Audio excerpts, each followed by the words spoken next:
Welcome to Delay the Decay, the podcast for the unashamedly ambitious who want to live longer, lead better, and love deeper by prioritizing what matters most.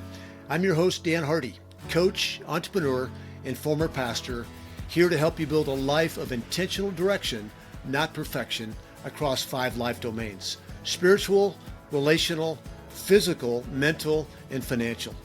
In our current miniseries, The Chain Reaction, How One Generation Shapes the Next, we'll explore what it means to pursue generational health across 5 life domains.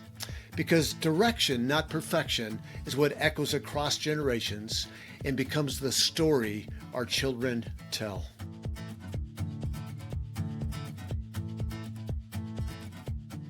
Welcome to another episode of the Delay the Decay podcast with Dan Harty.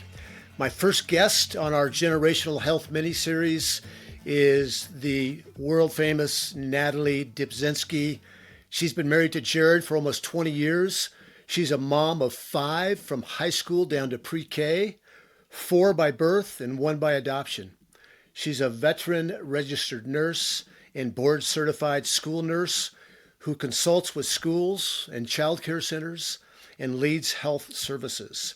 Natalie also teaches Red Cross, runs her own CPR first aid company, and is a Stop the Bleed instructor. I could use that, by the way.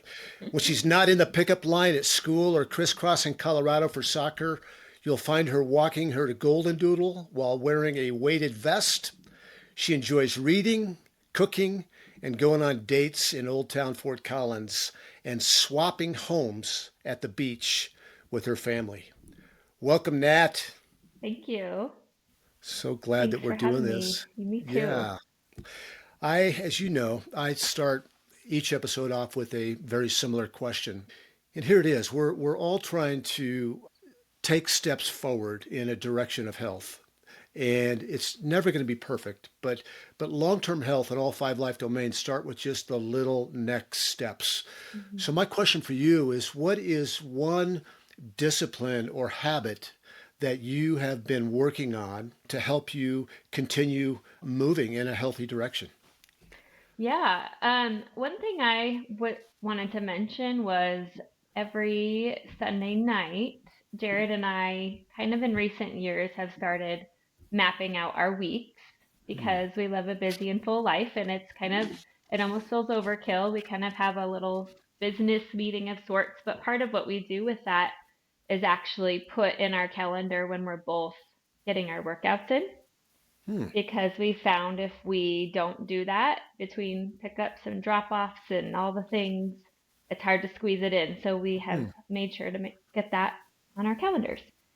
So, That's neat. That's yeah, great. Yeah, yeah. some accountability in there for both of you hmm as well.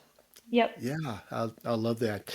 You know, a question along those lines that right out of the gates that I was thinking about is, well, first of all, let me say this. You also, a number of years ago, wrote a little book. hmm What was that book called? Um, I think I labeled it 2020 Vision. It Okay. came out in 2020, which was Hmm. funny because that's when the world shut down. We made lots of plans shut to stay in our homes. Right. But it was basically a published version of what Jared and I have done every New Year for quite a while. And that is just sort of a loose, and this wasn't our original idea. We actually got it from one of our first daughter's kindergarten teacher. She gave us Hmm. the idea. They had 6 boys, and when our oldest was in kinder and everybody else was below that, we had them for dinner and kind of asked them like, well, what's your best life advice kind of? And that was their advice, was to get away every New Year and sort of do same thing, like a kind of planning, but also intentionality getaway. Hmm. And I mean, we just talk about everything, how the last year went, blessings, gratitude, and then thinking through the next year and all the different, it's almost really fits well with your domains, spiritually, physically, who do we want to have over, what are people that we want to connect with, Hmm. physically, what are really, it is kind of delay the decay, but at a like year level. Hmm. And then we go through that for each of our kids. And so Hmm. we have found a lot of benefit. It's not that we're hitting every goal every year, and occasionally we find the same thing on our list every single year, maybe because we haven't quite accomplished that. But I think it just has been really helpful for us to think about the world in a way that helps us to remain intentional and kind of it almost gives us freedom because we know where we're heading and what we're intending to do. Yeah. It's a very simple but helpful book. And I would just commend anybody that's looking for a bit of a boost or a roadmap on how to plan out their year it's still available on Amazon. I don't know if you knew that or Hmm. not. I It's, know. it's I think it needs an upgrade probably in its okay. quality, but I think it's probably helpful still. Or I, if I know you, just let me know and I'll email you the home version of it. that sounds great. One of my questions was going to be right out of the gates, Natalie, is with such a busy life. There's so much life that you guys are living and so many things that you prioritize that how do you do that? How five kids, four of them, one in high school, one in middle school, two in elementary school, one in pre-K, four of them are in like almost year-round sports. You work part-time at the school. Jared has a very busy and responsible position at the school as well. You prioritize dates with your husband. You guys prioritize one-on-one time with your kids. You talk to your mom on the phone about every day. Like, how do you do all that? Yeah, well, I think some of it is like all of us have our seasons where you sometimes you just do what's in front of you. Someone told us recently, you're in the probably the busiest stage of your life where everybody's doing something and no one is driving. Mhm, But I think a lot of it does come down to what is important to us. You know, what is a family value for us, and then operating in that realm accordingly. Like for instance, it's really important to us to have our Sundays pretty restful. So there's a very occasional exception to that rule, but in general, like our mhm, kids don't have play dates. We ask that their homework try to be done by Saturday. Um, we we really try to only allow one sport per child at a time. Sometimes mhm, I see families that have only two kids, but they're each involved in three things, and I think, wow, that seems busier than us, you know.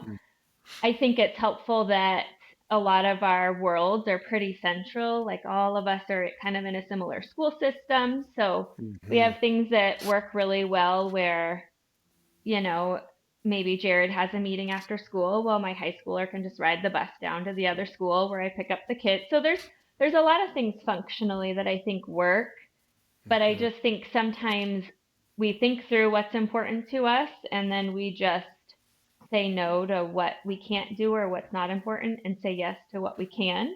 mhm, So I think it's been a really nice stage where we do have some kids old enough to babysit. So that has mhm, made date nights and things a bit easier. But I think in the old days, it was just important enough that we just have done different versions of whatever that looks like to make that happen.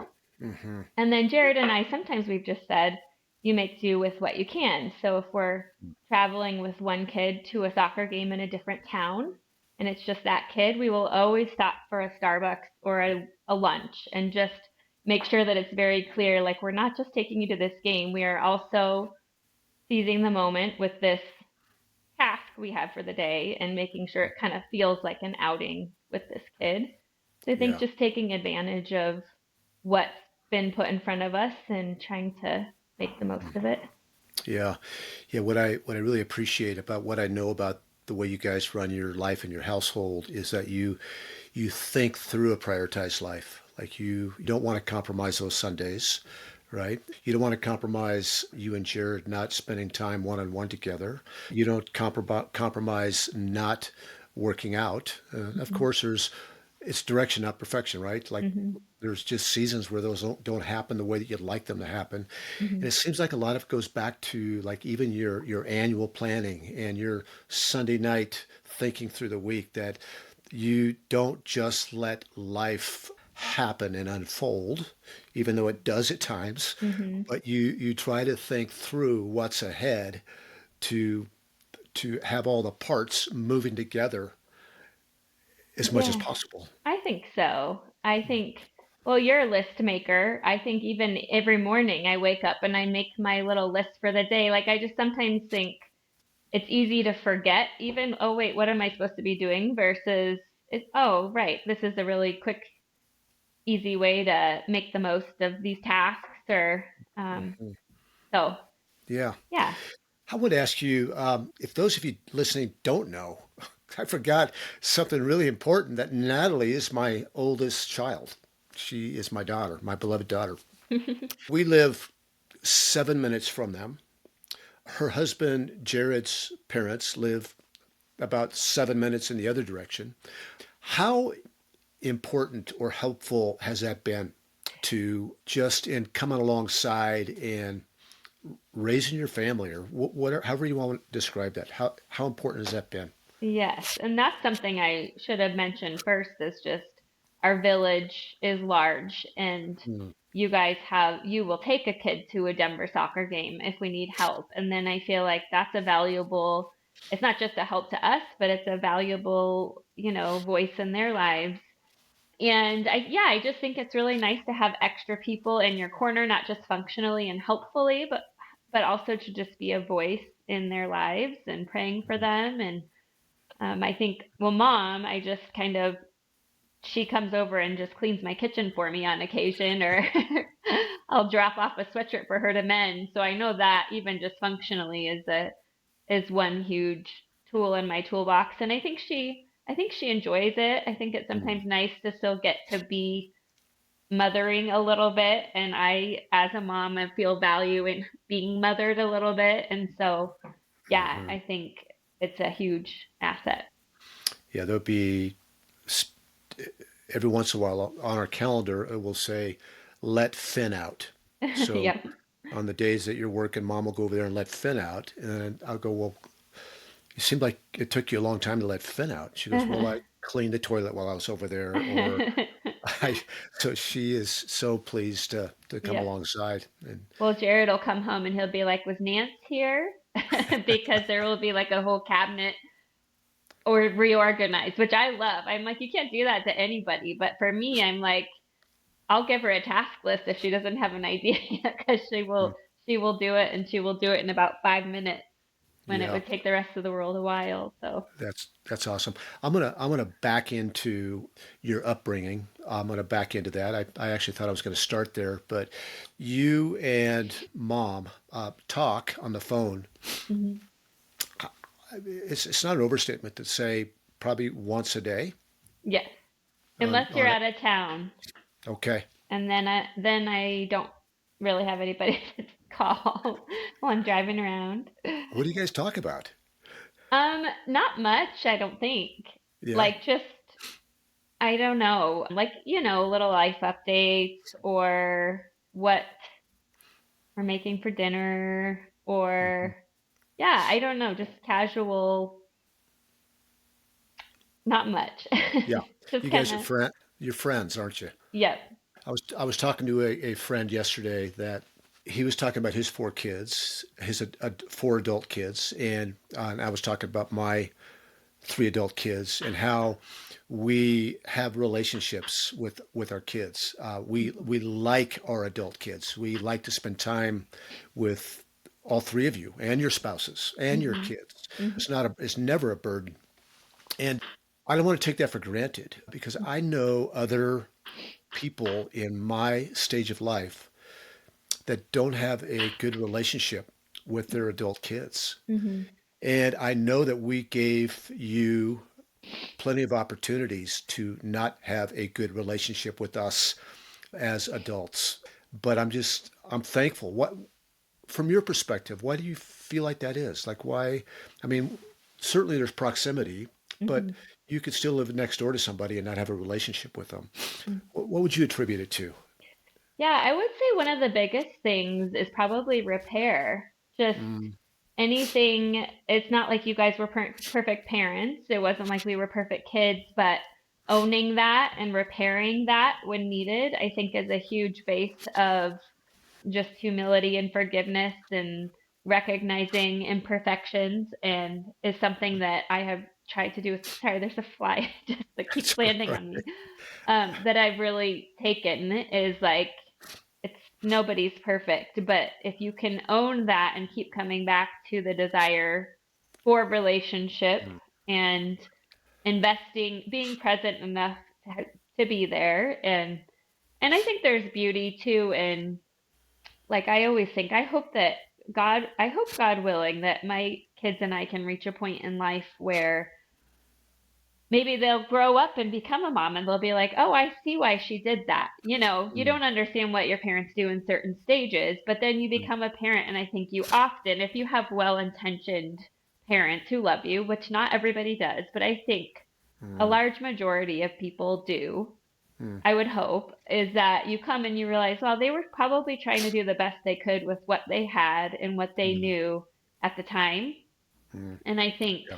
and then just having a base for all of us, it's not a given either that your kids will walk with the Lord, but I think you try to give the best foundation for them in that as well, and hope that God gets a hold of their heart. And I think that's a huge component too, is just having parties that are still both walking with the Lord, because that Mm. leads a lot to a beneficial relationship Yeah. also.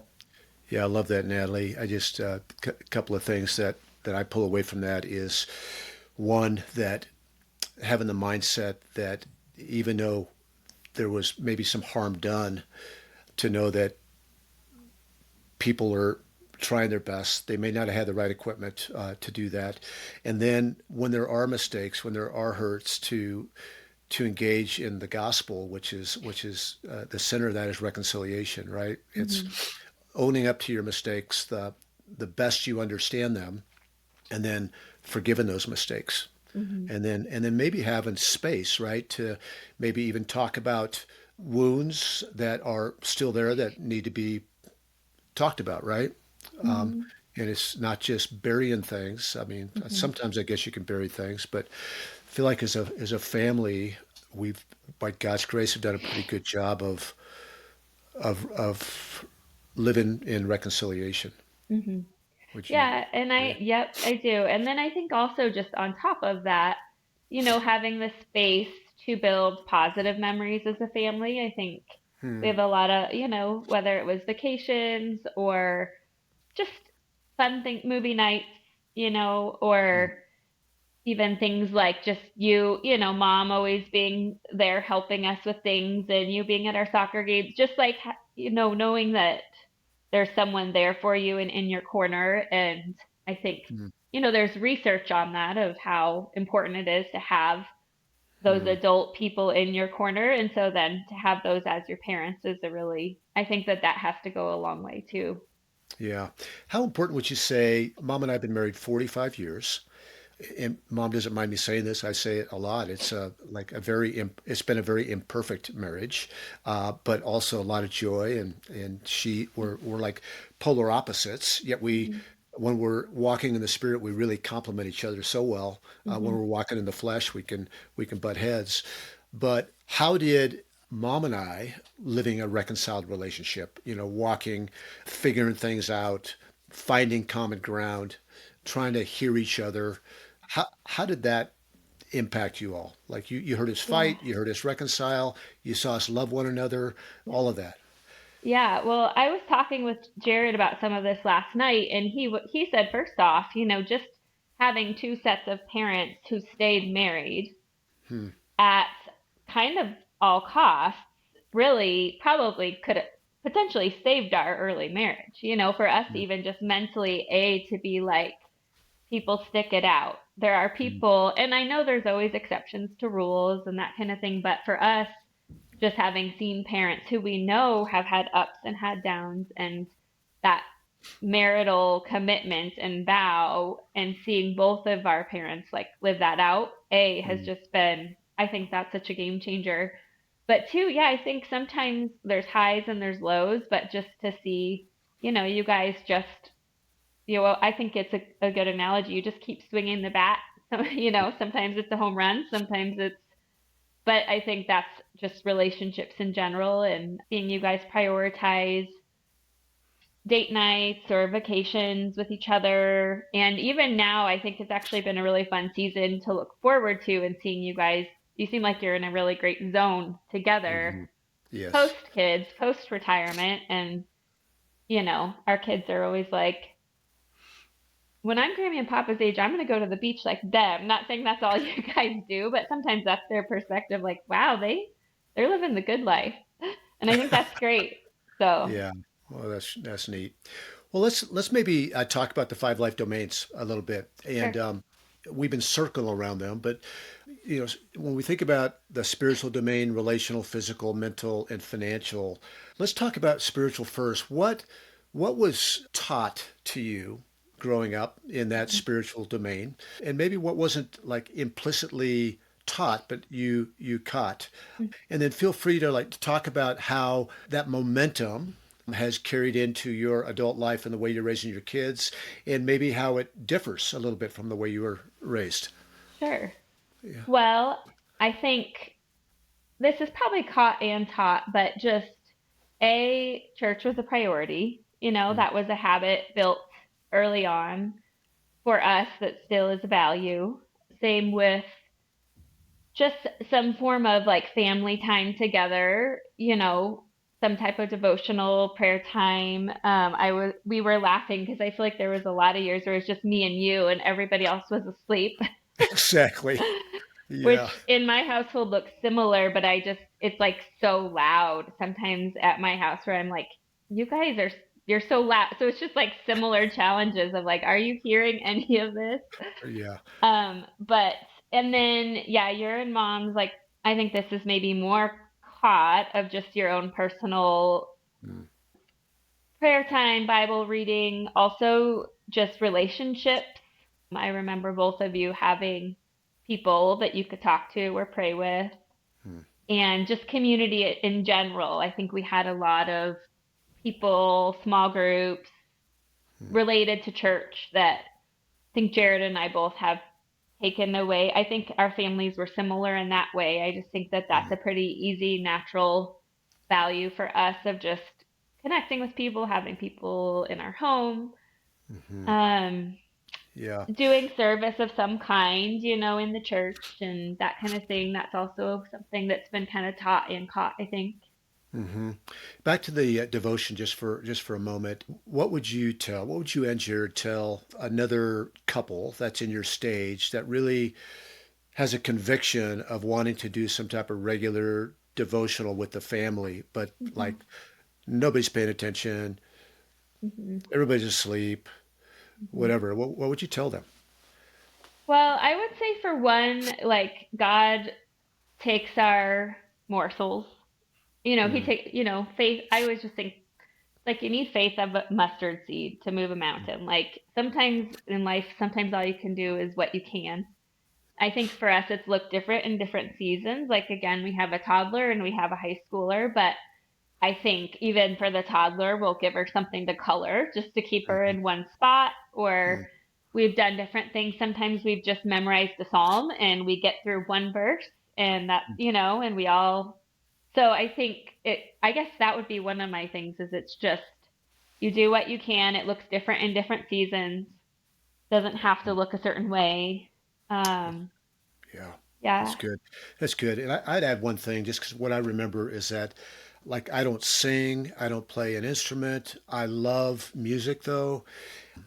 I was when you guys were young, I was just getting familiar and comfortable with God's word and really didn't know what I was doing. Like, Hmm. I remember wandering through Bible Superstore like for hours, it seemed like just up and down the aisles looking for Hmm. resources, but Hmm. it really doesn't matter. Like Hmm. Hmm.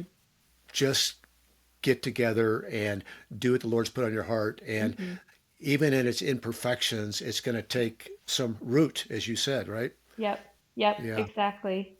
And I think it creates a space just that this is a part of who we are. And occasionally we'll do the same thing over and over, but then one of our kids will ask this huge question of like, wow, that only came up because we're allowing this space to Mm, do that. hmm. But okay, for it could have been 10 nights in a row before that where we're like, wow, this is hopefully not worthless, like, Yeah. so I think sometimes you just do what you can and then God uses that for sure. Hmm. Yeah. Yeah. Thanks, Nat. Can we dip our toe in the water a little bit about just the expression, kind of what you guys were a part of the same network of churches Hmm. as you and Jared and your family as you grew Hmm. up in, and I Hmm. was a pastor in, Hmm. and you guys felt the Lord leading you away from that Hmm. probably a decade ago Yep, it was when Lydia was a baby, when so Lydia was a baby. 12 and a half years ago. Yep. Okay. And I remember everybody freaking out, Hmm. right? Like, Hmm. what are Natalie and Jared doing? Hmm. I remember not knowing what to do with it. Hmm. And then I'll give you this context. And then, like, now, like, we Hmm. love going to your church. Hmm. We love. So, what did that feel like? And how might parents of adult kids that decide to go to a different church or a different denomination or something that's a little bit different than their comfort Hmm. zone, Hmm. how might they be able to support their Hmm. adult kids in that? Yeah. Yeah. So I would say, and you guys have done a great job of this. I heard this once, and I remember it because I know I'm going to be terrible at it. But there was something I heard where it's like keep your doormat out, but your mouth shut with your adult kids. And I'm Mm, like, oh, I'm gonna have a hard time with that. But I do think one thing to think about is, there's a lot of kids who leave the house. I mean, I think I've heard statistics like 70% who are raised as Christians and don't walk with the Lord. So I would mhm, say first thing that I would think of is, just we're doing it to follow the Lord, right? Like mhm, for us, we're not moving to follow the Lord less. Like that was never be a goal as to why your child would leave a church, probably, mhm, And I think just so that's something I've thought about is like if our kids were mhm. to do something different, I am grateful that they would be still going to a church. So we were part of the Crossway network of churches, which is just pretty like evangelical across the board. Great churches, great network. And Nat and Jared decided to go to an Anglican church, which, A, most of us didn't really understand what that was, and B, more liturgical and that type of thing.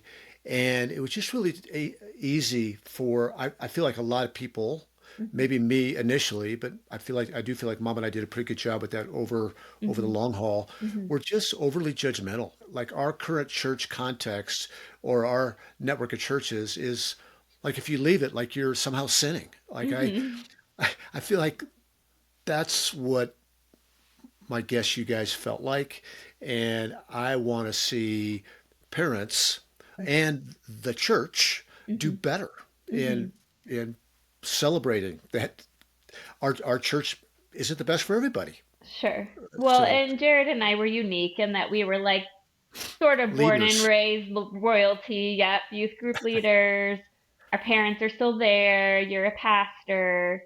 Mm, But sometimes I have something that I think about even with my own kids now is like just because they do something different mm, doesn't mean it has to be in a personal sense to you either, Like for me, that's what I think. Like, so if someone's leaving your church, it doesn't have to be an offense, mm, to, we're not saying we hated the way we were raised in your church. It just means, and sometimes I do think there's generational kind of pendulum shifts. totally. You were raised very liturgically and shifted almost the opposite. And in Mhm. some sense, and I've seen this a lot from our generation where there's kind of a shift back that direction. So it's just Yeah. interesting.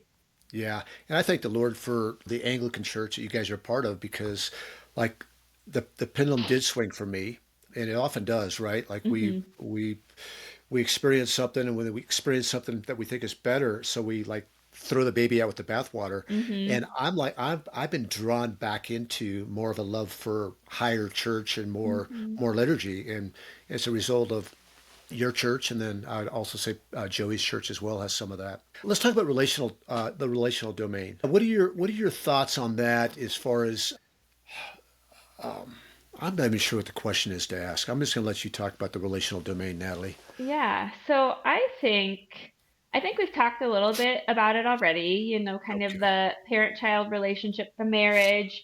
I think one thing I remember was the family as a family, the family dinner priority. We just we at least had a night or two a week, and this was when we were older, where you're just going every direction, where it was just expected we were home for dinner.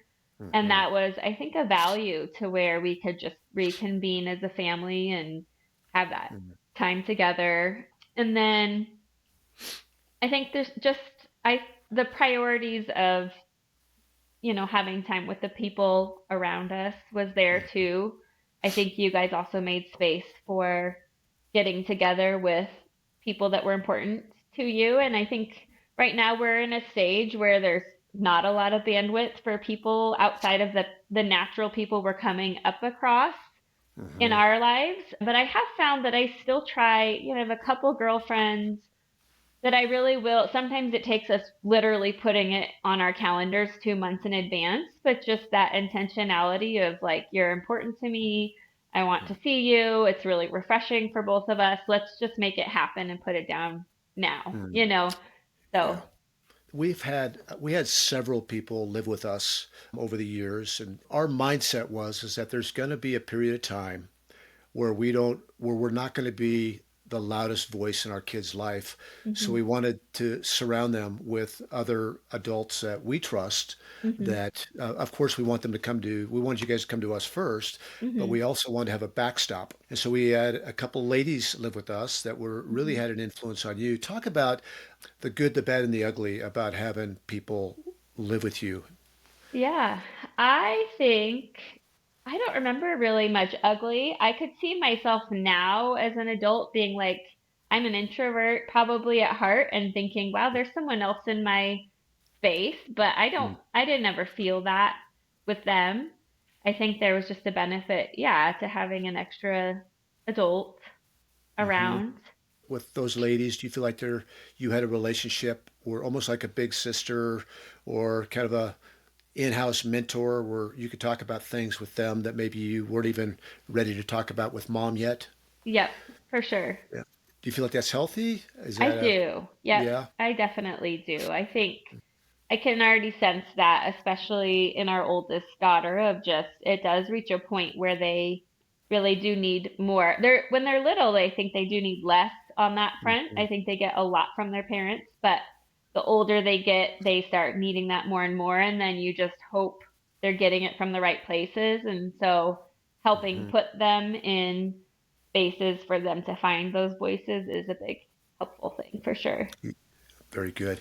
So I think this falls in the relational domain, but I know especially when you guys were teenagers, it was easier for me to lay down the law than it was to trust in God's grace. Like, hmm right? It's hmm just easier to say, don't do this. hmm And because you're afraid that if they do this, there's going to be a certain outcome.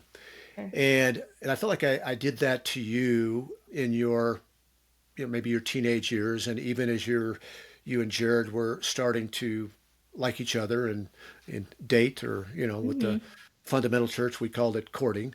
Um, but it was just easy to lay down the law. So I feel like I didn't want to hear things. I didn't want to discuss things because I just didn't know how to handle it. And I watch you guys, and I feel like you guys aren't really law layers. I mean, there are rules, but you're more willing to like interact, have a discussion, a hmm dialogue, try to understand their perspective, and then you might end up in the same place. But talk a little bit about that and how maybe the pendulum has swung in a good way where you experience some law, maybe. I mean, I feel like in your upbringing, I was more the law, mom was more the grace. What you learned from that and how you're doing it differently. as parents?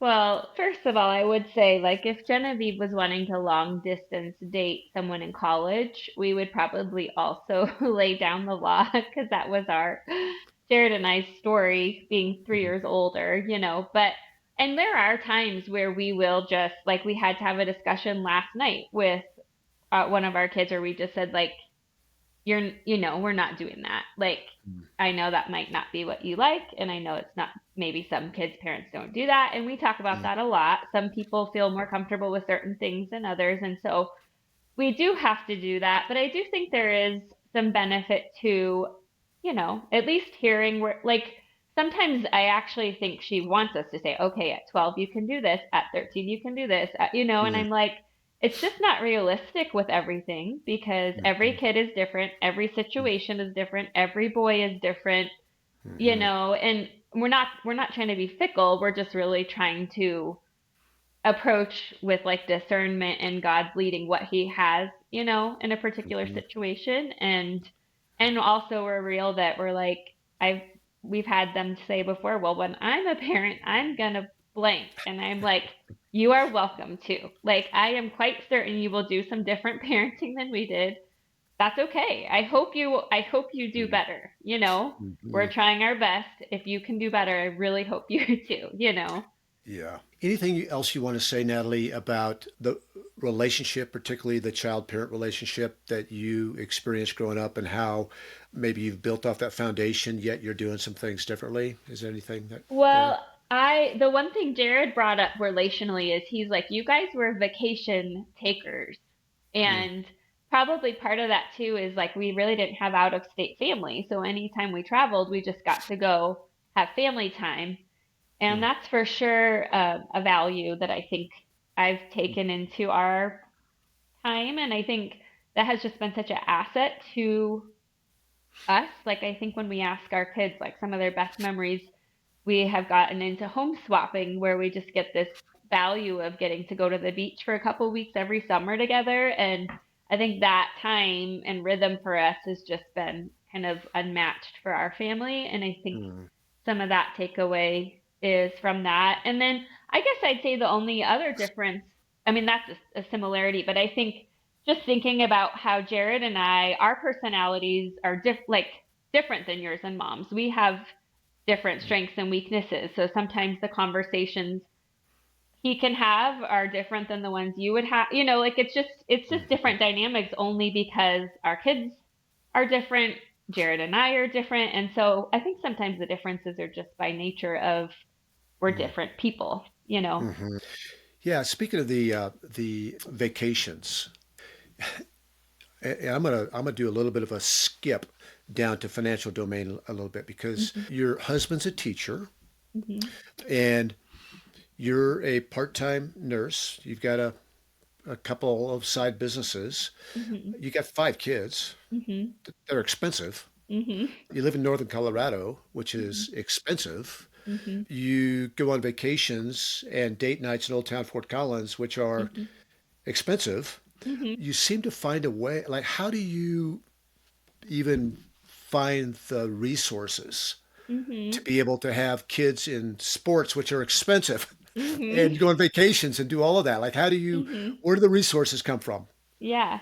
Well, first of all, I would say, like, at roots, I was thinking, I don't know if you remember the Yarbros when I was Yeah. in high school. They asked me to do some marketing for their business in high Hmm. school, which was Okay. funny because I don't think in hindsight, like, it was like creating flyers. Like, that's not probably not my total skill set, but they said you have the like resourcefulness and compassion and empathy of your mom, but like the assertiveness and discernment of your dad. But Hmm. sometimes I think that's my almost financial approach is I'm super resourceful, but I also have an abundance mindset. Like, I just Hmm. don't like, I can't stand when people are like, "Well, we can't afford that." I'm like, Hmm.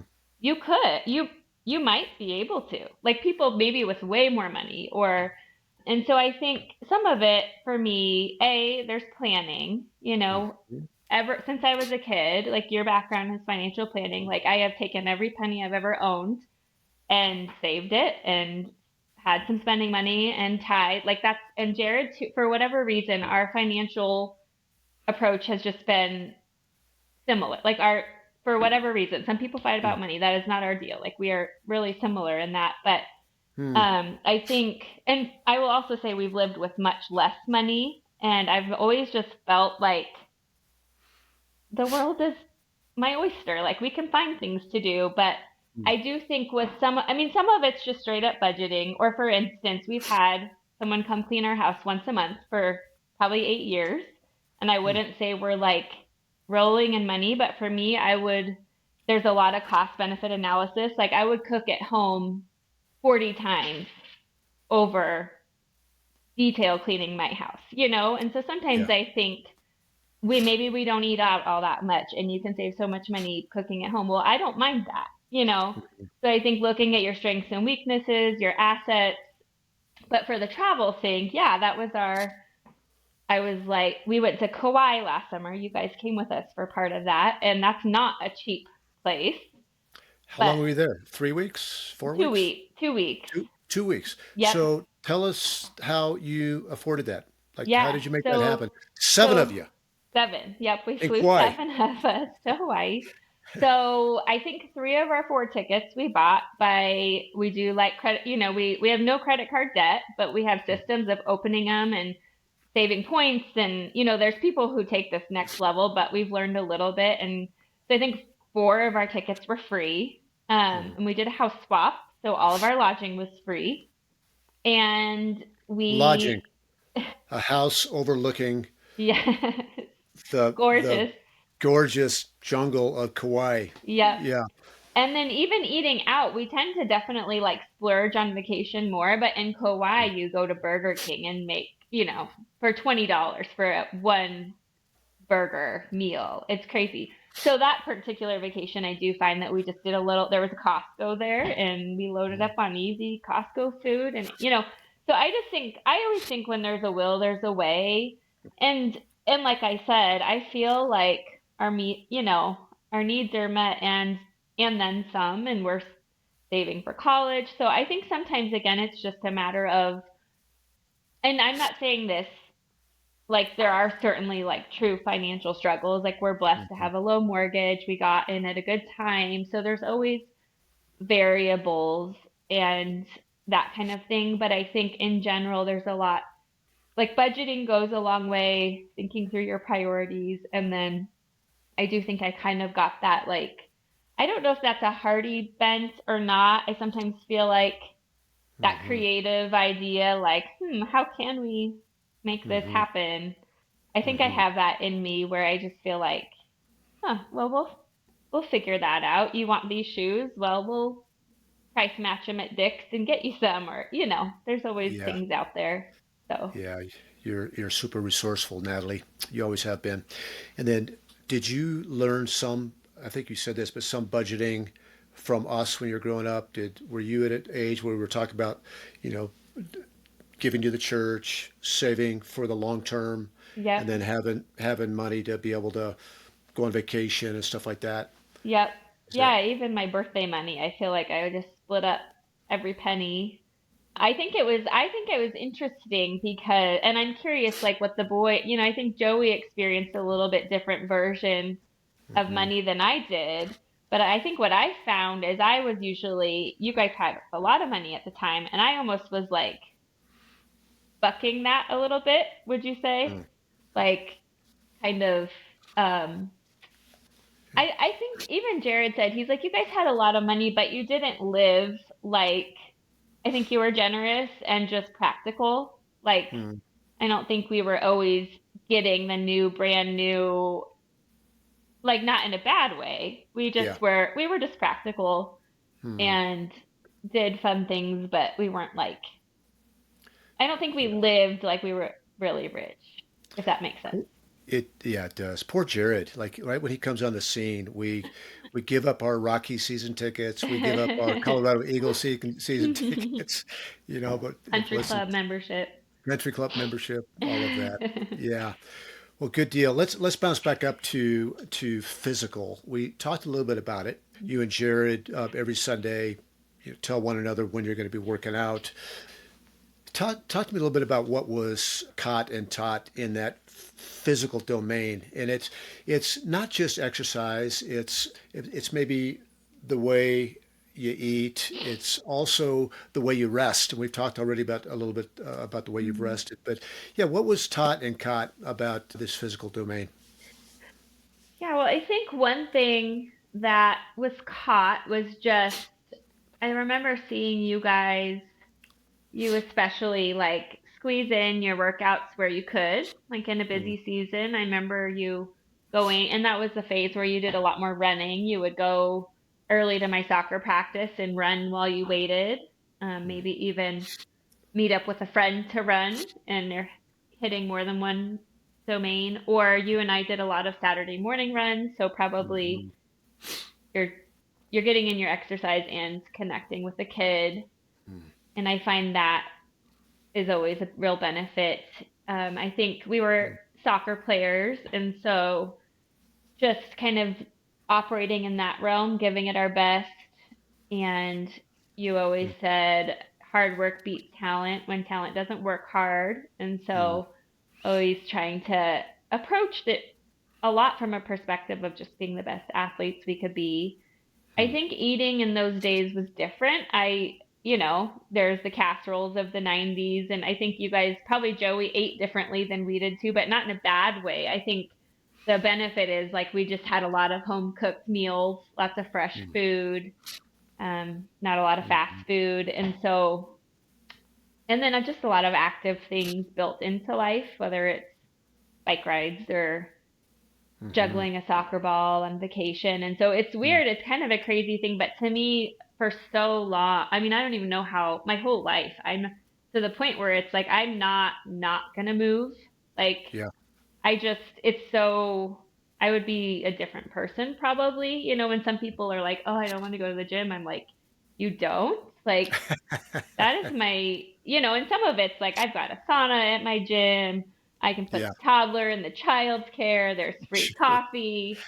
But I'm like, who doesn't want, like, and Jared does the same thing. And that was maybe that was a new Mm, revelation for us is I think when the kids were littler, it was a little more like, how can we situate the kids to get mm, our workouts in? And the older they're getting, the more we're like, they want to do things with us. And mm, so we yeah. joined a family membership at a gym this summer and it had like a pool and racquetball and basketball and all the things. And it's just been such a fun way to be active together and Mhm, kind of allow them space to do that with us. And um, yeah, I yeah. just think it's been even on the days I don't work out, I still just like mentally, I'm like, oh, I haven't gotten 10,000 steps. I need to go around the block. Like it's just such a part of who I am now. It's funny. Yeah. What do you feel like would be different in your life if you didn't have that desire? Like you feel like you'd be as effective as a wife and a mom and Yeah. employee and all that, or Yeah, it's funny when I don't, if I have for some reason a few days off, like traveling or something, it's almost like my neck starts hurting mm, and I'm more sluggish and I'm like cranky and I just think it's so mhm, good for people, even mentally and just their overall well-being to be mhm, moving. And for me, moving has looked a lot different in different phases. And I think mhm, maybe that's one reason why I've had some longevity with just always being able to do it is there were my first four kids were born in 6 years, and it would have just almost been too much work to get them out of the house to go do it. And so I did a lot of just home workouts during nap time in those seasons. But I think just mhm. always finding ways to make it work for where you're at is Yeah. often better than not doing something because you can't figure it out. Yeah, that's great. Some of my best memories with you, is running with you Mhm. and the younger kids riding a bike while I'm running and on Mhm. being on vacation at Pagosa Springs and having a soccer ball, pulling out and juggling it and stuff like that. Mhm. It's just what we did. And something that you've really helped mom and I with, because mom and I have tried, like we really want to eat healthy as much as we can. Mhm. And we've done paleo and we've done, I'm gluten intolerant, so we'll stay away from gluten. We've tried different fads, and you've always said like moderation like Mhm. everything in Mhm. moderation. It's biblical Mhm. as well, but I feel like that's kind of been your mantra. And I Mhm. think it's, as we exercise a lot and maybe try to eat well, like enjoy things along the way. I mean, Mhm. it's like feast, Mhm. and but if you're gonna have, we got so many birthday parties that we go to now because of it's your Mhm. fault. You got 5 kids, and Mitch and Mhm. Kristen locally as well. But when I know I'm gonna have birthday cake at night and ice cream, which I love, Mhm. I'm gonna plan that out Mhm. during the day. I'm not gonna have a Mhm. normal day so I can indulge, and so that's living a everything in moderation kind of life for Mhm. sure. Yeah, so that's physical domain. Let's talk a little bit about mental domain. You're a voracious reader. You've always been a reader and a learner. I suspect that that's just part of the way the Lord's made you, right? Mhm. We're all products of nature, that's God, Mhm. and Mhm. nurture, that's the way we were raised. Mhm. But was there any part that Mom and I had in encouraging you to be a lifelong learner?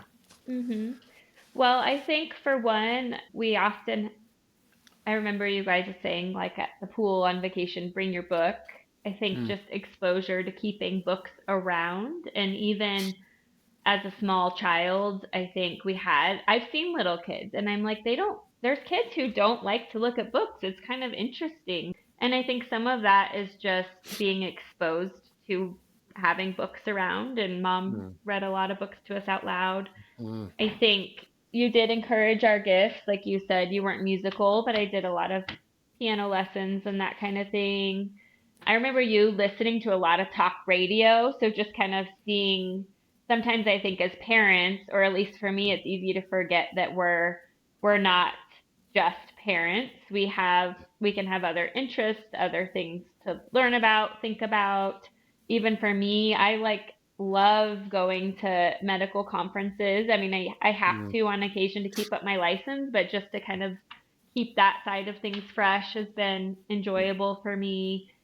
Um, and mhm, I think it was a lot easier back then to be low tech just because I think it's interesting because I didn't get my first smartphone till I had a second child, mm, and I think again, Joey's version might be slightly different because he's quite a bit younger, but I think we didn't have the TV on all the time. I think I wasn't like doing MySpace on the computer. So I think just sometimes erring on the side of not having technology being a blaring mhm. thing gives you that space to be paying attention to the world around you and having good Mhm. conversations. And I think Yeah. sometimes people ask now how I read, and I think it helps. Jared and I both like to read because that's a really easy just thing to do at night. But Mhm. think we're also really fortunate with technology in this day and age to have so many great podcasts and audiobooks. And I love Mhm. just listening to a good audiobook when I'm driving around or that kind of thing. So, yep. Yeah. Yeah. So if there's anything else you want to say that's on your heart that you feel like would be good for the audience, people that are both at your stage of life Hmm. and my stage of life, like I wrote it in my prayer journal this morning, like God, Hmm. you are Father, you are the giver of all good gifts. And one of the best gifts you've given us is not just our family, but the Hmm. relationship we have with our family, with you 3 kids, your spouses. I Hmm. don't take that for granted, Hmm. and your kids. Like, I Hmm. mean, some of the highlights of my life now are working out with Evie. Hmm. Like, I've started to work out periodically. I've done it 3 times Hmm. over the last maybe year, worked out with Hmm. Evie, once with Lydia, Hmm. and it's just super fun that they want to do that with me and Hmm. that you guys allow them to do that with me. So just so much fun. So I want to leave space for you to just kind of give some final thoughts, but I want to do just push into one last thing.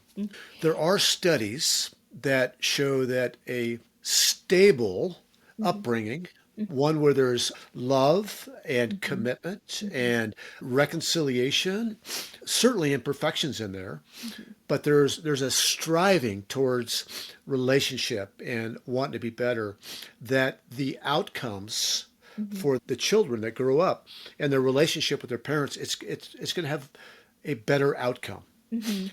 And we know when people ask us, when they hear about Natalie Dybzinski and your family, or Mitch Harty or Joey Harty and their families, and they see how well, like in all five left domains, you're doing. Like they Mhm. go like, they want to like, what did you guys do? Mhm.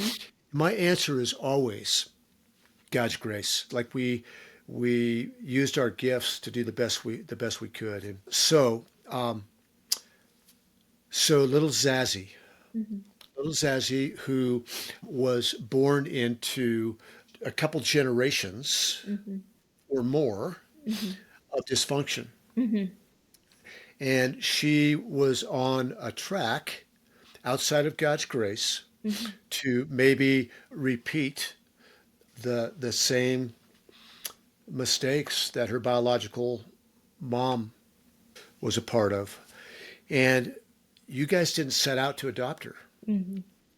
You were respite Mhm. foster parents. You Mhm. said we've got four kids of our own. Mhm. However, what we can do is we can give a respite to foster parents and take them in for a weekend or for a week. Mhm.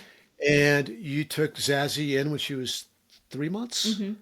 Yep. and 3 months turned into 4 months. It turned into 6 months. It turned to a year. It Mhm. turned into 2 years. Mhm. And what I saw through that was the entire time is that you loved Zazie more and more every day, Mhm.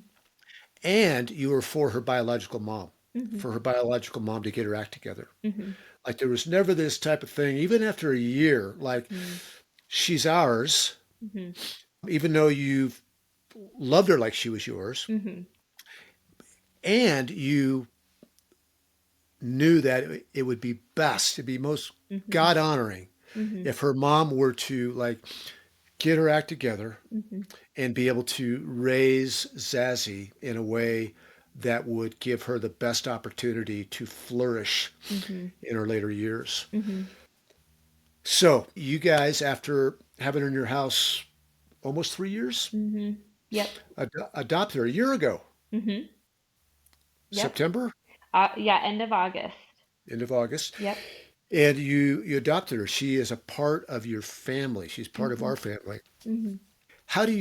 What are your hopes for Zazie, knowing that she spent 9 months in the womb Mhm. of her biological mom, Mhm. 3 months in Mhm. a hellhole probably Mhm. with her, and then was rescued out of that by you guys. What are you being realistic about? Mhm. And what are your hopes by raising her differently? Mhm. And also your hopes for God's grace that her life might look like maybe 20 years from now. Yeah, so first things I want to say is adoption is it's a blessing, and I think it's also going to be a major wound for a lot of people. Mm, I think anytime a child is removed from their birth and family of origin, it can be I'm realistic with the fact that that can be a major wound. But I also and I as I'm speaking, I just want to clarify that I am looking at her bio mom as someone with wounds, that need healing. I think it was really tricky to see, ev- you know, every resource offered and therapy, and sometimes it doesn't work out. And I know she has a lot of wounds, and I have a lot of empathy for that. And I think a lot of times there's so much research that shows if you can be with a little subpar bio family, that's still better than, you know. mm, So I just want to preface that. mm, I also yeah. want to preface just saying any child with a stable adult in their corner goes a really long way. So if anybody's considering fostering, being a mentor, helping in some way, it might not be easy, but do it. But aside from that, I think, now adoption is her story. Mm, She is one of five different kids from the same family removed. There's no question it was not going to be the right fit for her. They had a long time of trying everything, and she was the fourth of five, and the fifth is currently in foster care. So, but with that, and I don't want to have like a saviorism approach to her either. Sometimes people will say she's so lucky to have you guys, and I'm like, well, we're lucky to have her, blessed to have Yeah. her, and she's not lucky that her bio family of origin could not, So, Hmm. but I think there's a lot of beauty. I hope and pray that this is like a generational turning point for her and her family. I think Hmm. there's a lot of variety of ways I see that. For one, just what God has gifted me as far as like my education and my mothering that comes from coming from a place of having a stable mother is when she came to us, she was really delayed, like to the point that they had thought she maybe had a stroke at some point. I mean, she wasn't using half of her body. It would Hmm. take hours to get her to take one bottle. And I just was like, she's way behind. And I Hmm. remember her bio mom fighting me on that, saying, she is not, you just whatever. And I was like, start like we need to get her evaluated. And we did. And she's turning 4 next month, and she's been in physical therapy, occupational therapy, speech therapy, like multiple times a week her whole life. And she's doing great. Hmm. She's playing in a little like soccer camp, and she's doing a little bit of ballet. But I had a therapist tell me a couple years back, and I don't know if this is true. This could have been from their perspective at the time, but they told me she truly may not have ever walked if Hmm. she hadn't gotten those early interventions. So even something as simple as that, like her physical abilities and being able to just advocate for her and support her.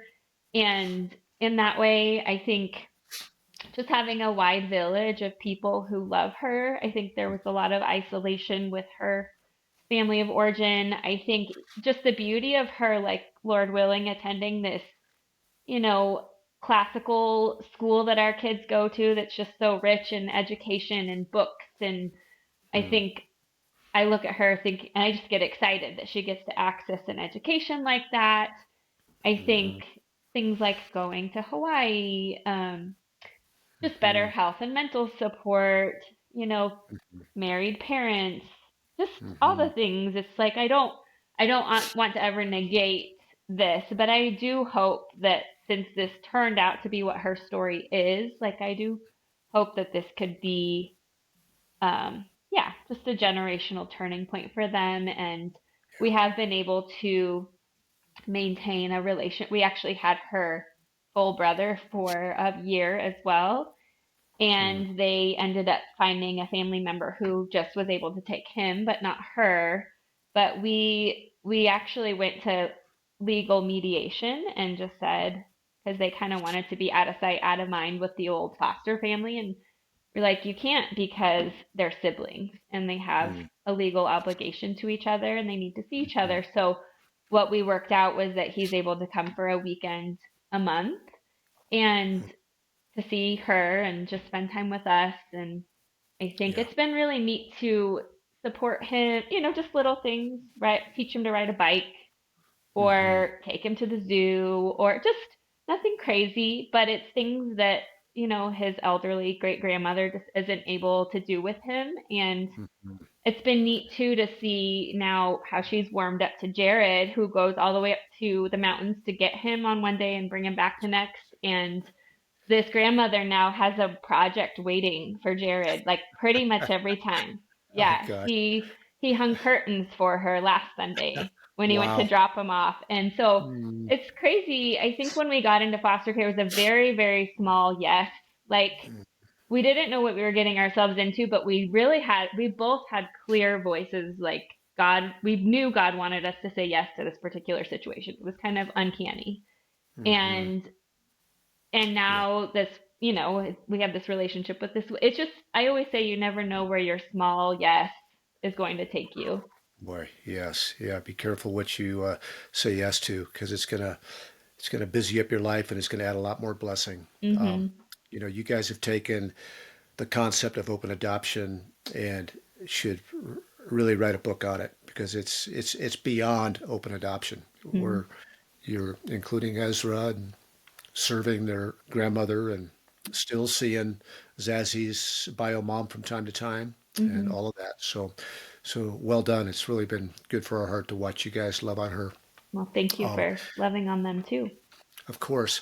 All right, I want to wrap it up with this question, and this is a bit of a pivot because what would you say, Natalie, to parents that are my age, Mhm. grandparents and parents of adult kids Mhm.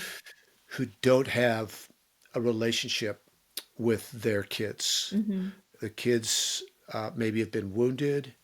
There's no relationship. They're hanging on to things that were imperfect in their childhood, and maybe even really hard things they're hanging on to. I Mhm. don't want to I don't want to dismiss that, right? Mhm. It could be some really hard things, Mhm.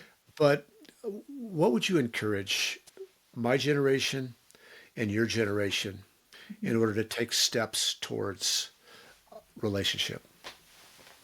I would encourage humility from both parties. I think with the parents, maybe what you were intending was not what happened, or maybe it was not a bad thing, but it was just approach it with humility. I think is a big one, and same thing for the kids. Like all of us parents in the world this is our first time as parent. Mm, We are walking through parenthood differently, and even if it's our fourth or fifth child, like that doesn't mean the fourth child is the same as the first or second, and so it could be just as new as the first. And mm, so just both parties approaching it with humility, open communication, and I don't know, maybe even professional help if mm, needed. mhm, If you're having a hard time navigating those dynamics, maybe mm. getting some form of counseling together or separate might be a benefit too. Yeah, that's really helpful. And I would just add to that, like whatever it is, whether it's certainly rooted in humility, and whether that humility takes you to just picking up the phone or getting on a plane or having a coffee, Hmm. or if it involves a professional counselor, like you won't regret any of that. The deeper you can go in the relationship, Hmm. at the end of your life, you're never going to regret taking those steps to having a closer relationship with your children and Hmm. your grandchildren. So do whatever it takes. Yeah. So, Natalie, Hmm. this was so much fun. I am so proud of you and grateful to be your dad and to be able to just share in so much that your lively family brings to our life. So, thank you. Thank you. And, and to my audience, thank you. I hope you benefited from this conversation. And I want to remind you that it's about direction, not perfection. Set yourself on a right direction in all five life domains. Know that you're going to mess up. Know it's going to be imperfect. And just continue taking the very next step. So have a good rest of the day, and we will see you on the other side. Thank you. If today's conversation on generational health sparks something in you, follow, subscribe, and share it with someone else who's shaping the next generation. Until next time, keep prioritizing what matters most. And remember, it's about direction, not perfection.